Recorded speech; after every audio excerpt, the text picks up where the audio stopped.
Prezados colegas, prezados amigos, Dear colleagues and friends, please mute your microphones.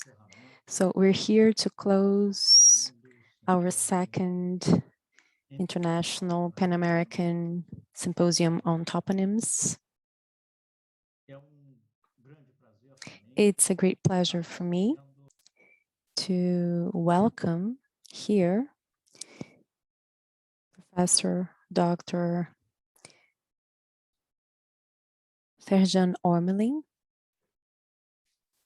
very well recognized and distinguished professor, professional in toponymy, not only toponymy, but also cartography. His contribution is amazing, and it's a great pleasure for us to welcome him at this time. We also have the presence of Professor Peter Jordan from the Academy of Sciences of Austria, and also our chair on the Joint Commission of UGI, ACI in toponymy, and Professor Dr. Cosimo Palladiano from Sapienza University of Rome, and also a chair of UGI, our Joint Commission on Toponyms. And we also have with us Professor Manuel Fernandes. Professor Manuel Fernandes,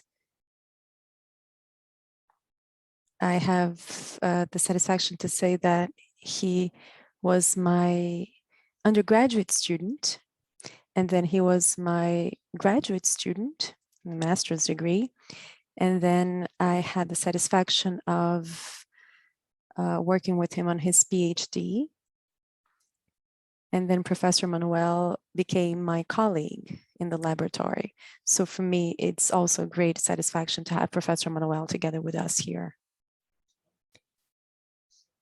We are at the closing of our second symposium.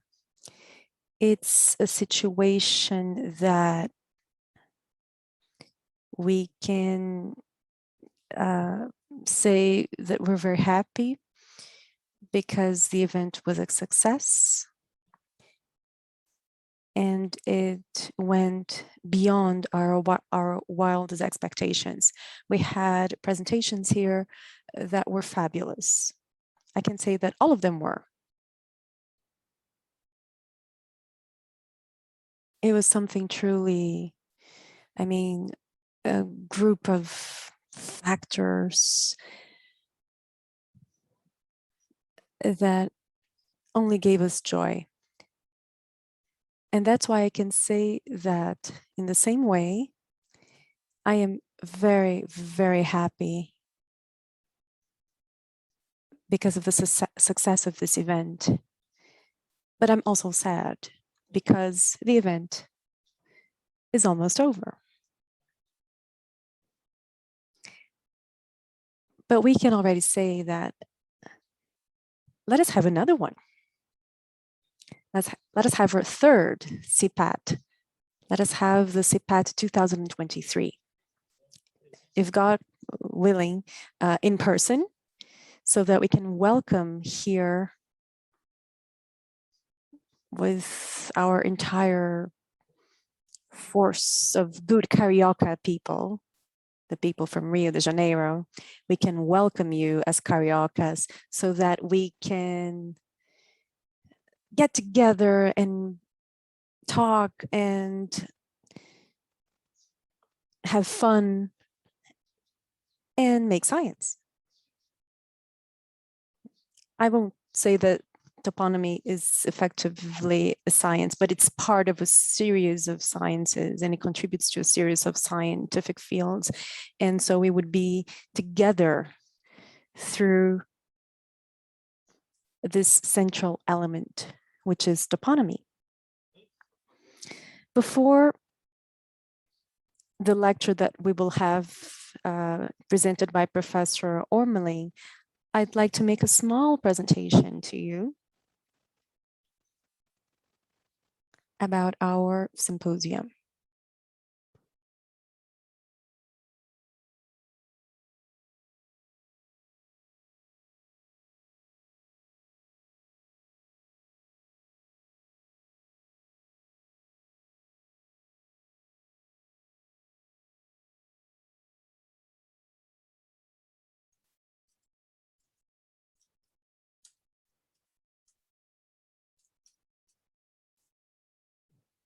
Let me just close here very quick.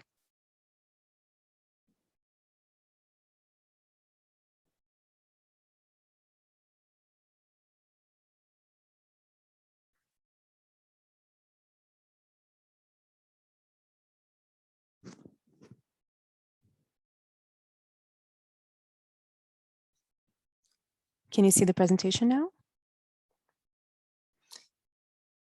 Yes, Paolo, but please show the full screen if you can.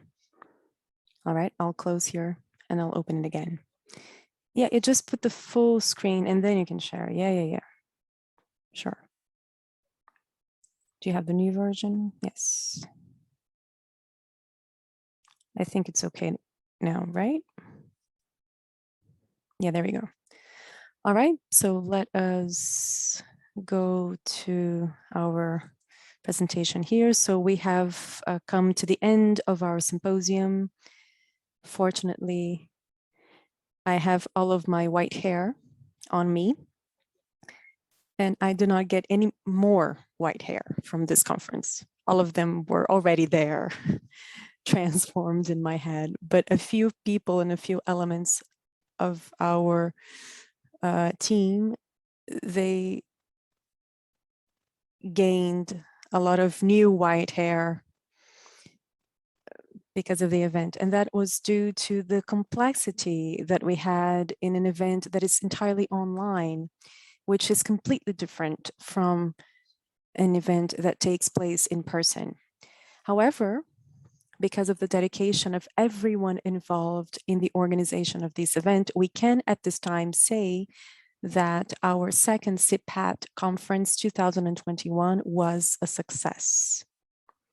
So at this time, I'd like to thank, first of all, the institutional support from the IBG, our Brazilian Institute of Geography and Statistics, and also the Technological Development National Council, CNPq, from the Federal University of Rio de Janeiro, UFRJ, our university represented here by the graduate program of geography, and our cartography lab called GeoCart, and the support from the Pan-American Institute of Geography and History, IPGH, ENG, the United Nations Group of Experts on Geographical Names, and the ACUGI Joint Commission on Toponymy as a consequence of both organizations.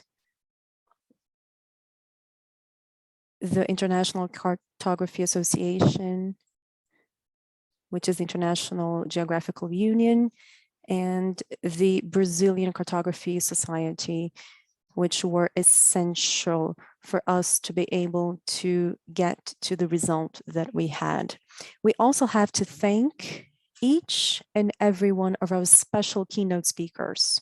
Dr. Peter Jordan from the Austrian Academy of Sciences, a chair of the Joint Commission IGU-ICA on Toponymy, Dr. Helen Kerfoot, honorary chair of ENG, Mr. Claudio Stanner, the director of geosciences from the Brazilian Institute of Geography and Statistics, IBGE, Professor Dr. Ferjan Ormeling from the Utrecht University in the Netherlands, Professor Dr. Cosimo Palladiano from the Sapienza Università di Roma, chair of the Geographical International Union and also the joint ICA-UGI Commission on Toponymy, Professor Dr. Jerry O'Reilly from the Dublin City University, Ireland, a Vice President of Eurogeo, Professor Dr. Marina Miraglia from the Universidad General Sarmiento, we did not write that here, but it is from Argentina. Professor Dr. Márcia Maria Duarte dos Santos from the Reference Center on Historical Cartography of the Federal University of Minas Gerais. Professor Dr. Maria Cândida Trindade de Seabra from the Federal University of Minas Gerais. Professor Dr. Carileila dos Santos Andrade Klinger from the Federal University of Tocantins. Professor Dr. Jorn Seaman from the Ball State University, the US. And Professor Dr. Renato Amado Peixoto from the Federal University of Rio Grande do Norte. We also have to thank our organizing team, led by Dr. Raquel Desiderio Souto, who was tireless and for sure gained a lot of new white hair that I mentioned. And we're guilty for that. Raquel, your devotion, your dedication, all of your work was amazing. It was wonderful. So I applaud you. And I applaud all of your team. And I can also say that I am from your team because what Raquel asked from us, she was very on point and very much, everything was very much necessary. So to our professors, teachers, and students from the PhD and master's and undergraduate who were quote unquote volunteers, because we said that they had to be volunteers as coordinators of each of the sessions in the presentation of the works. Manuel Fernandes was here with us, Rodrigo Lobato, Tainá Laeta, Cairo Santos, Júlia Janeiro, Natália Martins, Danilo Moreira, Daniel de Salvo, Francisco Moreira, Victor Dantas, Caroline Paiva, Thalita Aquino, Thaís Lacalle, Gabriela Calafate, Luísa Barbedo, Miguel Alt, Daniel Costa, and Jennifer Andrade. I had to say the name of all of them. To all of you, our many, many thanks. So just a little bit of nostalgia here. I believe that Cosimo remembers this photograph, right? This is the official photograph of our first Sipat symposium that was done on May the 3rd to the 5th in 2017. So here's the group, the entire group that worked together and presented during the first symposium. It's a small group, but we can see the numbers of the current symposium here. At first, we used to have 250 people registered, and now we ended up with 300. 14 special keynote guests, 33 scientific reports, and between expanded summaries and other works, participants from all the Brazilian states and from the federal district, our capital, participants from South Africa, Argentina, Austria, Brazil, Canada, and Spain, the United States, the Netherlands, Indonesia, Ireland, Italy, Mexico, Mozambique, Peru, Portugal, and Venezuela. And the areas of knowledge to show the involvement, the interdisciplinarity that we have. So 21 areas were informed as people registered for the event. So geography, history, linguistics, architecture and urbanism, education, computer science, oceanography, archaeology, environmental engineering, botany, medicine, languages, and all of those as we can see.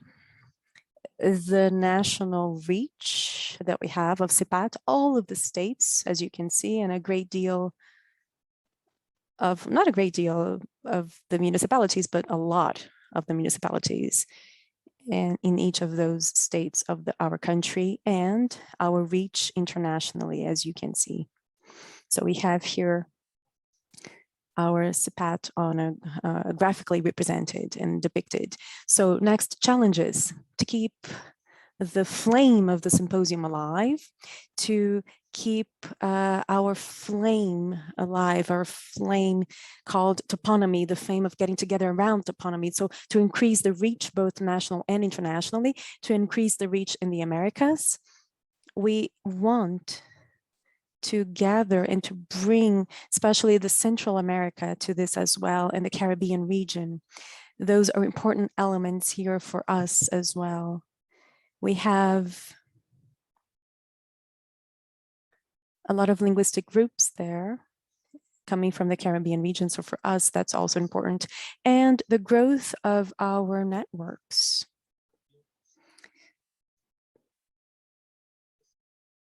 So I give this shout out, you know, to have the third Sipat, to let us have our Sipat Congress in 2023. So thank you very much to all of you for your participation, not only to those who presented here, but to those who participated as well. The participation is very important.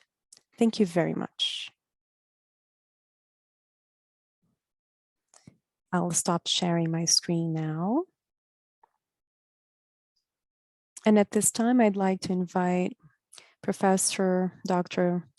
Farham Ormeling for his closing presentation.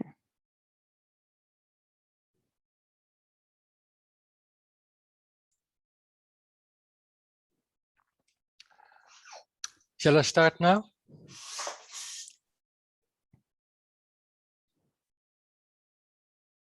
Dear colleagues,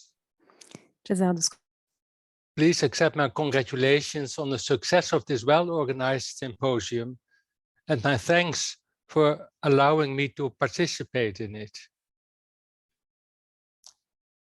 We work together in ENG because we want to standardize our geographical names or toponyms so that they can play their role in the exchange of spatial information and to ease international communication.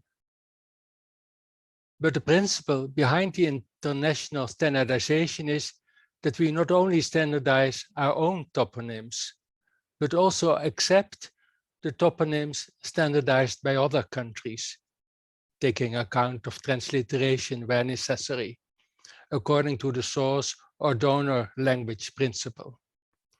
Thus, standardization of toponyms simultaneously entails the reduction of the use of exonyms. There are enormous advantages in name standardization, but in order to reap the benefits, we should also concede something, and that's our exonyms. You can't have your cake and eat it.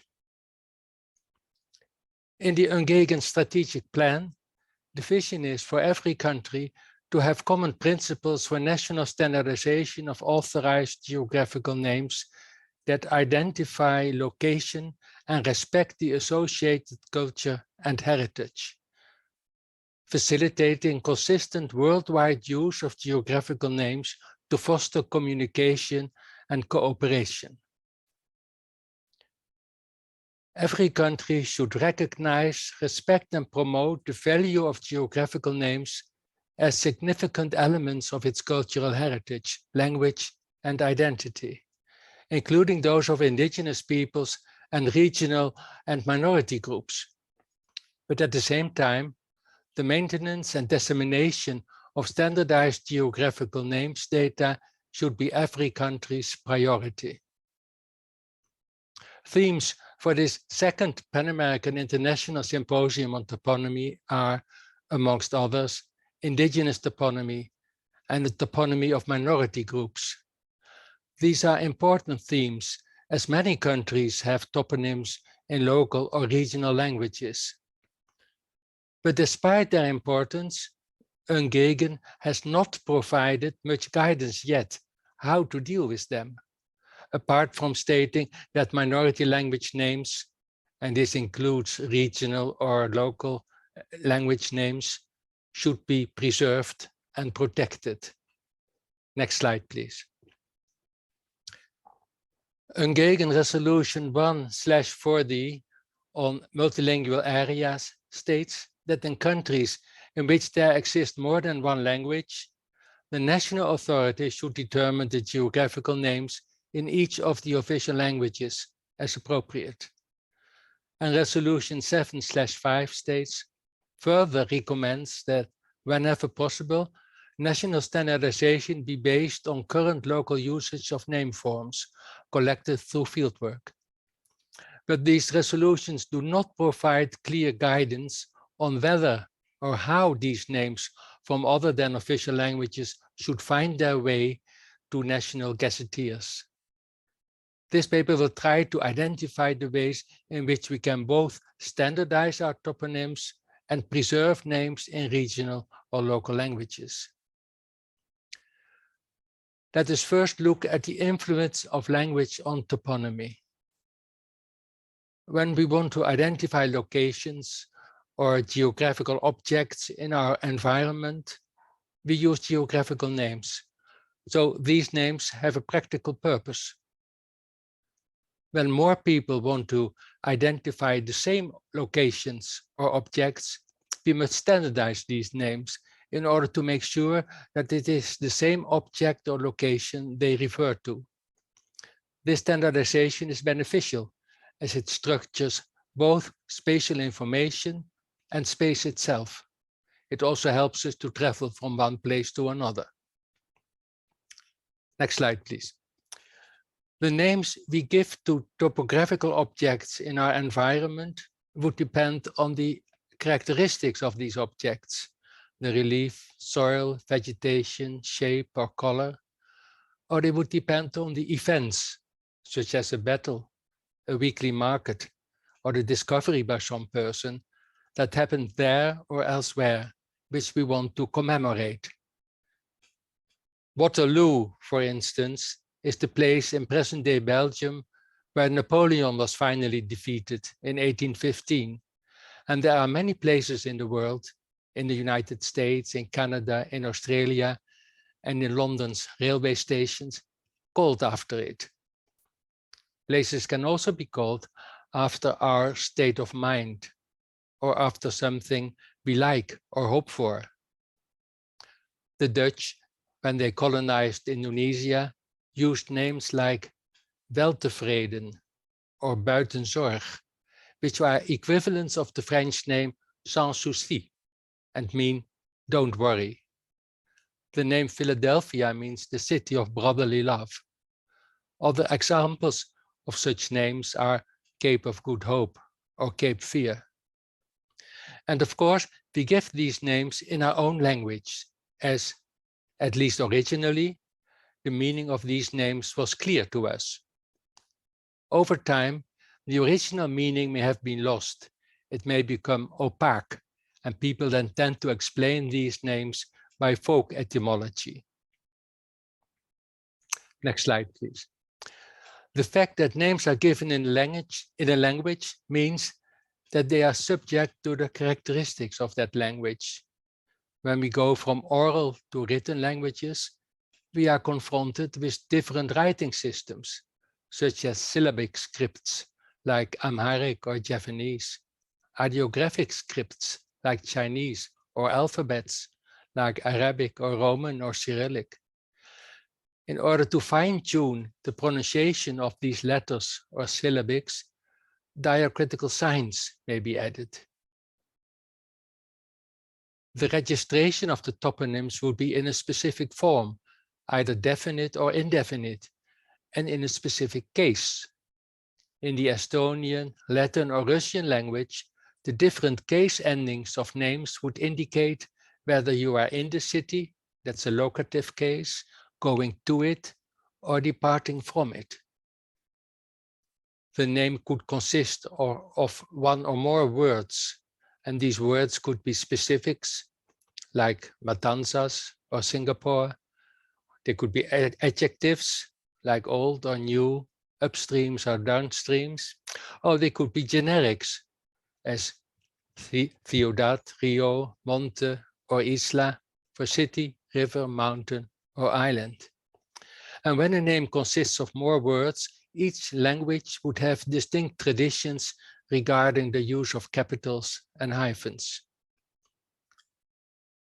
Some languages use articles and thus can have a definite or indefinite form. And they can have names in singular, plural, or even dual.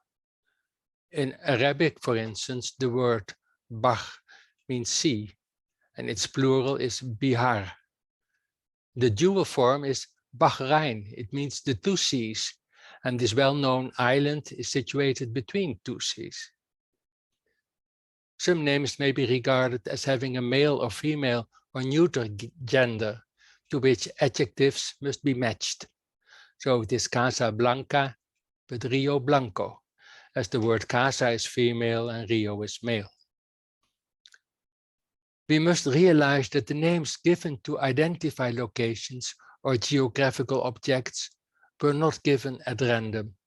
Next slide, please. The reasons for giving these names reflect on the language, culture, history, traditions, and sensibilities of the communities that coined them.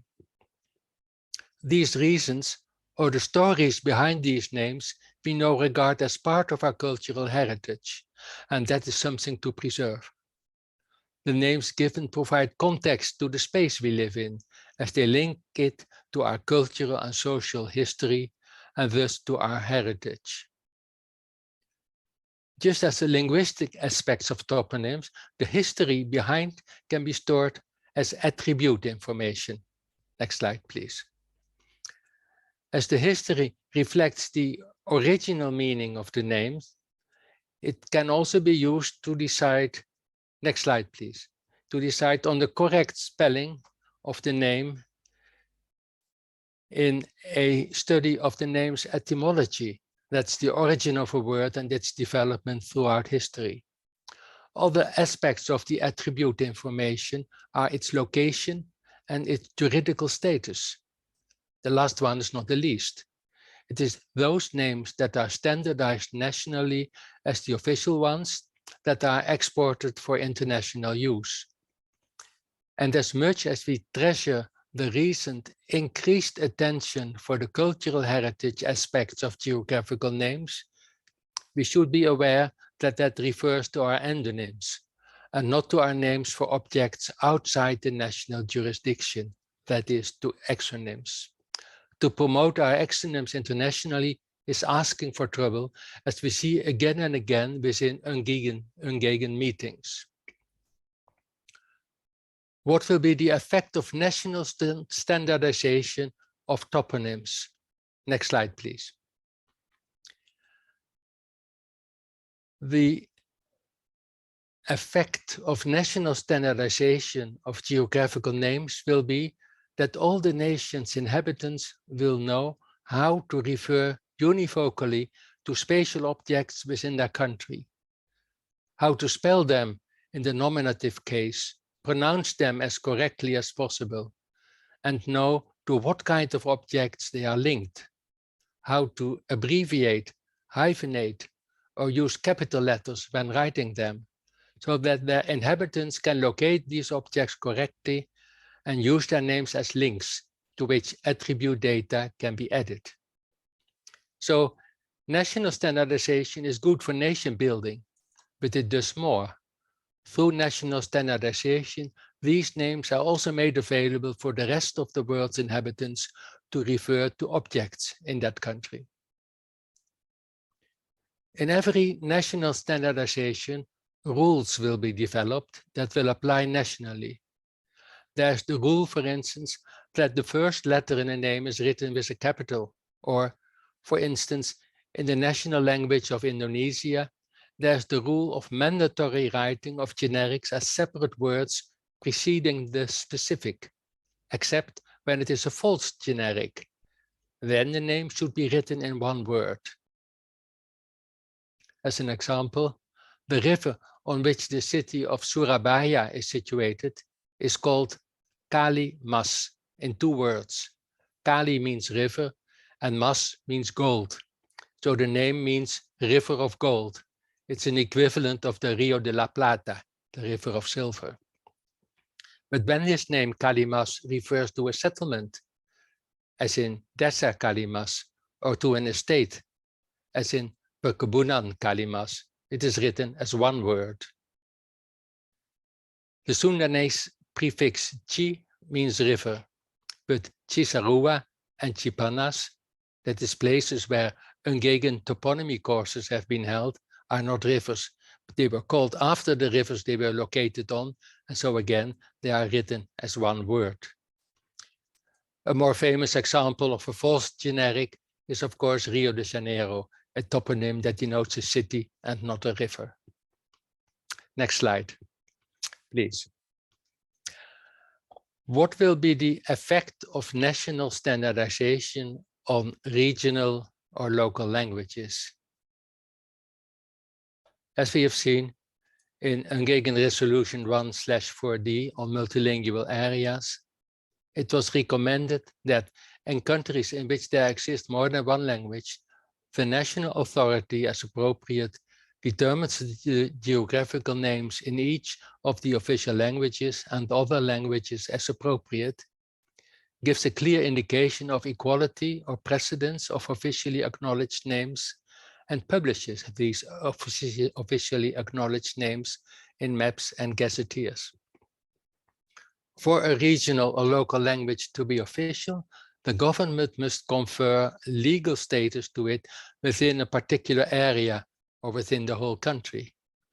Usually, such legal status also involves that that language can be used in court or in primary education in that area. But in practice, on official topographic map series and in official gazetteers, it is still rare to find full recognition of local or regional languages. Next slide, please. Because of national standardization, names in local languages may be written in a different script or a different writing system that may be unable to render all the vowels or consonants in a local language correctly. When the Dutch mapped Java, they couldn't distinguish in their alphabet between the sounds A and O used in the Javanese language, so they spelled both sounds as A, and consequently, the correct pronunciation and original meaning of many toponyms in Java was lost. As Indonesia inherited the Roman alphabet from the Dutch and didn't add diacritics, this loss of the original pronunciation and meaning became permanent. Because of national standardization, names in local languages might be written without the necessary diacritics or with arbitrary diacritics. So again, proper pronunciation will be lost. Or the standardized names may not use diacritics consistently, either regionally or over time. A century ago, on Dutch topo maps of the Indonesian archipelago, for different areas, different diacritics were used to render the same sounds. And over time, the use of diacritics to render the same sounds changed as well. So in order to assess the correct pronunciation, one must be aware of the location and the time period. Then, because of national standardization, names from local languages may be written with standardized generics, either adding to or replacing local generics. The danger here is that double generics will emerge. Because of national standardization, names from local languages may be written with or without articles, resulting in definite or indefinite forms. Arabic names can be written with or without the article, like Riyadh or Ar-Riyadh, Medina or Al-Madina. When using the article, it will be difficult to retrieve the names from a gazetteer. Finally, because of national standardization, the objects named in local languages may not be recognized or rendered by official topographers. Sami names in Sweden would reflect the traditional livelihoods of the nomadic Sami people, that is, hunting, fishing, and reindeer herding. Their toponyms most often describe the landscape or the terrain. They would refer to ease of passage, whether it was possible to ford a river or to cross a mountain, or they refer to relief characteristics and vegetation types. They would have special names for slopes with specific vegetation. That would be functional to decide on their grazing potential for reindeer. But such names would not be collected by Swedish topographers, nor rendered on official maps. Next slide, please.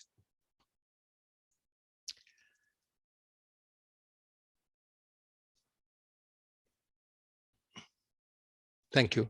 If we go for protecting regional or local language names, will this lead to a parallel toponymic namescape? Yes, it will. This is unavoidable. We must just find a way in which we both standardize toponyms and keep our cultural toponymic heritage as expressed in these local language names intact. This shouldn't be too difficult, as we are already used to many parallel landscapes in toponymy, apart from the two local and official language namescapes. There are the male and female namescapes. In Arnhem Land, Australia, the male Aborigines have one set of names and the females another for the same object. There are the age-governed namescapes, where the younger generations would use other names than the older ones, like SF or LA instead of San Francisco or Los Angeles. There are the social status governed namescapes existing in many Austronesian languages, like Javanese or Balinese, where different toponyms are used for the same objects when speaking to a socially superior or inferior person. And there used to be seasonal namescapes because different nomadic groups, each with their own names, would visit the same area at different times, or because during winter, different objects would be visible and named as compared to the summer. So if parallel toponymic worlds do exist already, how do we reconcile the protection of local languages with national names standardization? We just have to indicate which namescape is appropriate in which situation. Different scenarios are possible, and one has to choose a solution amongst them that best fits each specific country. Next slide, please. The following scenarios can be discerned, and of course there may be others still. The first scenario is to adapt all names to the official language. That is the solution we adopted in the Netherlands up to the 1970s. In our country, we have a Frisian minority language in Friesland province, and all Frisian names were translated or adapted by the topographers on the official topo maps into the Dutch language. This practice is not acceptable anymore, as it doesn't take account of the cultural heritage of local communities. People in local communities are taxpayers too, and have equal rights in having their names rendered properly. The second scenario is to have a bilingual map, in which both the official and the local names, in which by its sequence or by its letter type, it is clear which name is the official one and which is the local or regional name. This solution now has been adopted for topo maps of the Netherlands, where both Frisian and Dutch names are rendered in the Frisian language area. This is only feasible because it is a relatively small area where double names have to be inserted, and where consequently only half the number of topographic objects can be named because of space constraints on the map. In multilingual areas with more than 2 languages, this solution isn't feasible anymore. The third scenario is to have double generics, both official and local language ones. This is cumbersome for foreign people who will think that the local generics are part of the specific name. A fourth scenario is to add generic codes to the names. These generic codes can be abbreviations of the generic in the official languages. As Sungai is the official generic for river in the Indonesian state language, the letter S could be used for this generic code, like Ciliwung with an S.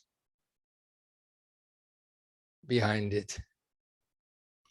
In French topographic maps, for instance, after river names, the codes FL or RIV for fleuve or rivière are added, indicating whether the rivers run into the sea or are tributaries of larger rivers.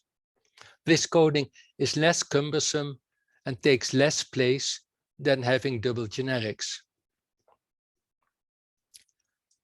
A fifth scenario is that in the areas where the local language is spoken, all names are spelled and rendered in the local language. This would include all diacritics necessary for rendering the proper pronunciation of these local names. And this presupposes that spelling in a local language has been standardized and that the areas where local languages are spoken has been demarcated. This solution will necessitate an explanation in the legend of the map how to pronounce the letters with diacritics, and also the addition of a list of local generics with their equivalents in the official standard language. So the map margins will be loaded with explanations and list of generics, which might be quite cumbersome.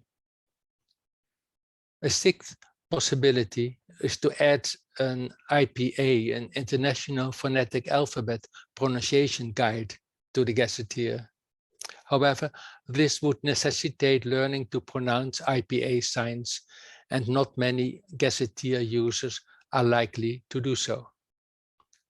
Finally, if national standardization rules make it impossible to render local languages properly, for instance, because national guidelines prohibit the use of diacritics on national map series, then one must take care to produce on a local or regional level an environment in which these local names are rendered properly. Next slide, please. So, local language school atlases and wall charts, local language name signs and signposts, local language directories and gazetteers would then be needed. As indicated above, local communities have the same right to have their names portrayed and rendered correctly as other taxpayers. This paper aimed at reconciling national standardization with the care for local languages as a cultural heritage. National standardization aims at one set of names as the official ones, to be used by and pronounceable by all the nation's citizens, and which also can play its role in the exchange of spatial information worldwide. Whenever other name sets emerge that reflect local languages, the use of those name sets must be regulated in order not to disrupt the primary goal of national standardization. These other name sets can either be merged with the national one by using one of the scenarios stated above, or their use can be stimulated or prescribed on a local level. Finally, one must realize that whatever solution is chosen, that standardizing the names in a gazetteer isn't a stand-alone operation. There must be follow-up on the ground as well. Last slide. On the ground, the directories, address books, name signs, and signposts must reflect the local names as well. Preservation of the name's heritage won't work if it is only applied to names list. It must also be visible in reality. Thank you for your attention.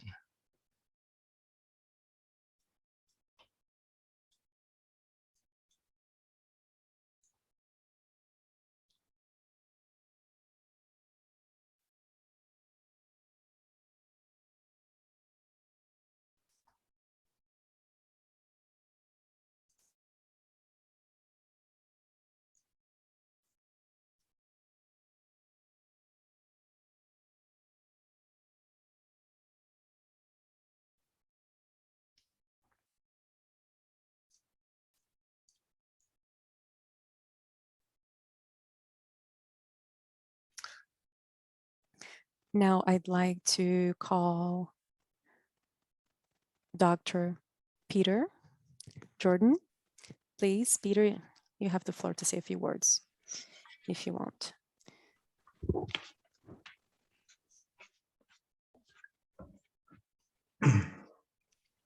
Yes, dear Paolo, dear colleagues and friends, I really enjoyed participating in this symposium. It was really amazing to see the wealth of toponymic research in geography and in cartography done in Brazil and in other countries of Latin America. And I think that this symposium, as already the first one in 2017, was a milestone, and both of them have been milestones in promoting and supporting this research. As it is the task of our joint ICA-IGU Commission on Toponymy, for which the three of us, you, Paolo, Cosimo, and perhaps also I, are fighting now already for a decade in varying positions, in changing positions. I do also think that most of the papers presented here would deserve to be published in the language of sciences of our days. This is English. This is English.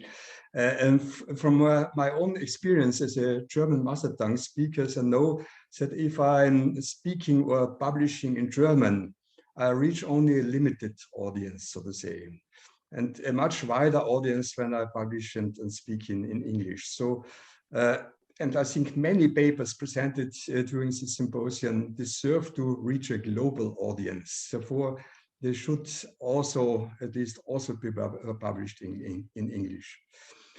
Thank you, Paolo, and your team, of course, for all your efforts and for this really wonderful event. Thank you very much.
So now I will pass the floor to Professor Manuel, because I say just a few more words. I remember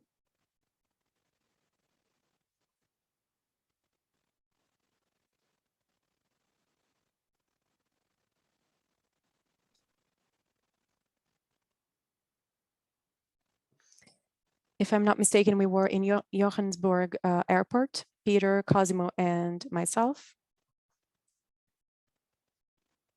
And we were talking, and I was saying, well, I think we are the three musketeers, toponymic musketeers. I said that. And I consider myself one of the musketeers, and it's a great pleasure to be together with all of you here, with all of you, Ferjan also. I always appreciate you a lot. I remember the first participation that I had in ENG, and I was very well welcomed by you there. So those are experiences that mark us, and they remain for a lifetime with us. So now I'd like to pass the floor to Manuel. I was concerned here how the interpreter was going to translate the word pincha, but thank God you did not use that word.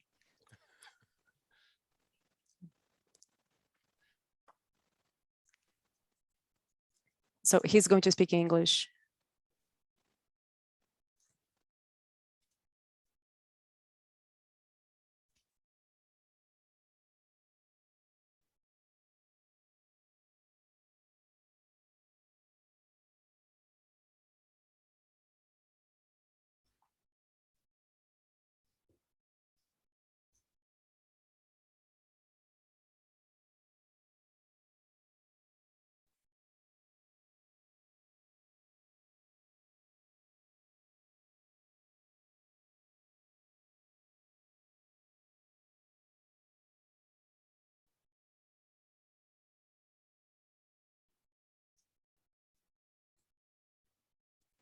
I will now continue in Portuguese. He just switched to Portuguese. So I can only say that I'm very proud to have participated in the construction of this event. Actually, several other colleagues participated in this, and they were much more devoted than I was. Everything began with what we call the IBGI crowd, Leila, Vânia, Bia, Claudio, who is a former IBGIan, but once in IBGI, always in IBGI, and Ana. And then there was a contribution that was crucial from Raquel, who embraced the cause, and she did basically everything alone. So her participation was so crucial, and so crucial that alleviated the work for us. And as Paulo mentioned in the beginning, we did not lead the team. We were part of the team led by Raquel. So several colleagues and students took up the work very happily so, and they collaborated a lot more than I did for this event to take place. And this is something that's very important, to realize that there are other people who are doing things, young people, students, master's students and PhD students who are working on toponymy. And this means to say that the third Sipat, Professor Paulo Menezes, won't be the last. I mean, there will be a lot of other ones, because you planted the seed, as Claudio was saying today, and Claudio did that too, of toponymy in our lab, and other colleagues and other universities in Brazil also discuss the theme. And for sure, other Sipats will come. And I believe that in this Sipat specifically, and certainly in the others, we contributed to this with the society because of the research, by fulfilling the role of the university and the scientific role of teaching and extension. Thank you very much to everyone. And may we have the other ones, and you are responsible for this to continue. So thank you, Paulo. Thank you, Manuel. Thank you for your words. So we have arrived at a critical moment here, the closing of our symposium. I will use the words of Manuel once again, because I really like to thank everyone in person. I'd like to say the names of everyone. Manuel Saluda, Vânia from Ana, Calebreira, and people from IBGE, Beatriz. Beatriz was also my student in the undergraduate course and in the master's degree, and she followed the steps of Manuel, and now she is doing her PhD, and she's also working at IBG. So those are things that are very dear to us, and I remember perfectly well in the 21 years of GeoCart, Beatriz was saying that, yeah, Menezes convinced me to work with toponyms. And I said, where am I going to work on that in my life?